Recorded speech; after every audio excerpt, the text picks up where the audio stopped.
छोगाराम जी ने कहा मैं अकेला हूँ, छोगाराम जी जैसे बढ़ाने वाला मैं अकेला ही हूँ, ऐसे लोगों को मैं बढ़ाता हूँ क्योंकि मैं आरपीएससी में था और मैंने समाज के कई लोगों को इंटरव्यू में बढ़ाया। क्या बात करते हो यार। आज देवासी समाज का महाकुंभ है, सम्मानित मंच और हमारे जो भी साधु संत है, मैं एक ही बात कहूँगा, हमारे सामने जो बुजुर्ग युवा और हमारी नारी शक्ति बैठी है उनको सबको मैं नमन करता हूँ। पर मैं क्योंकि शिक्षा गजट से जुड़ा हुआ था, फिर मैं लोक सेवा आयोग में गया, मैं एक ही बात कहता हूँ, अपने लड़के और लड़कियों दोनों को पढ़ावें। लड़कियों को पढ़ाने से फायदा ये है कि दो घर, एक पियर वाला एक ससुराल वाला, दो घर सुधरेंगे। एक नंबर 2, लड़कियों के 30% आरक्षण है, रिजर्वेशन है, उसमें सिर्फ लड़कियां ही सिलेक्ट होती है, चयनित होती है। लड़कियां पढ़ेगी तो कम से कम 30% में अपनी लड़कियां नौकरी लगेगी तो दो घर सुधरेंगे।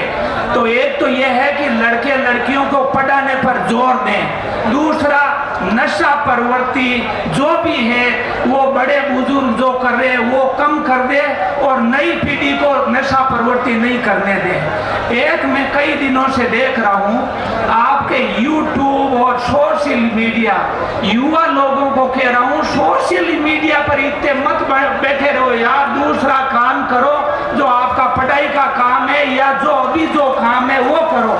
आप बिना मतलब सोशल मीडिया पर नमस्ते फोटो, ये किसी ने मुझे कहा कि रामू राम जी आपका उद्बोधन और भेजो, मैंने कहा यार मेरा उद्बोधन तो समाज पिछले 40 साल से देख रहा है। 35 साल में तो कॉलेज में सर्विस दी और 4 साल लोक सेवा आयोग में दी।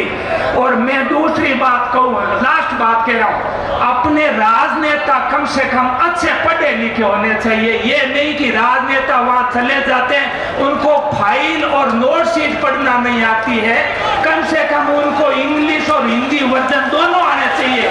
क्योंकि यदि वो लोग इन चीजों में नहीं समझेंगे तो सिर्फ अपने साइन के अलावा कुछ नहीं करेंगे, जैसा अभी तक आपके समाज में हो रहा है। ऐसा नहीं होना चाहिए। मैं केवल एक अकेला आदमी था वहां पर, 70 साल में पहला आदमी गया वहां पर, होम सेक्रेटरी ने कहा मेरे टीएडी अलग होने चाहिए। मैंने वहां लिख दिया, हाईकोर्ट जज एक वकील कोटे से और हायर जुडिशरी बनता, उनको एमुलमेंट्स बराबर मिलते हैं। तो आरपीएससी में चाहे आईएएस हो, चाहे आरएस हो, चाहे सामान्य आदमी हो, जो नियम कायदा है उसमें मेंबर और चेयरमैन बनते हैं, उनको सब टीएडीए सम्मान मिलेंगे।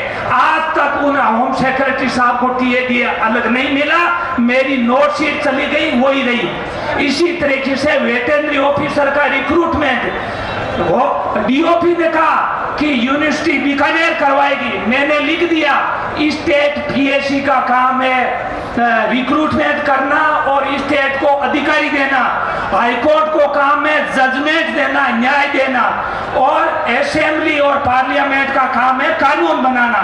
इसलिए वेटरनरी ऑफिसर हो चाहे कोई भी रिक्रूटमेंट हो, स्टेट पीएससी अर्थात लोक सेवा आयोग ही करेंगे।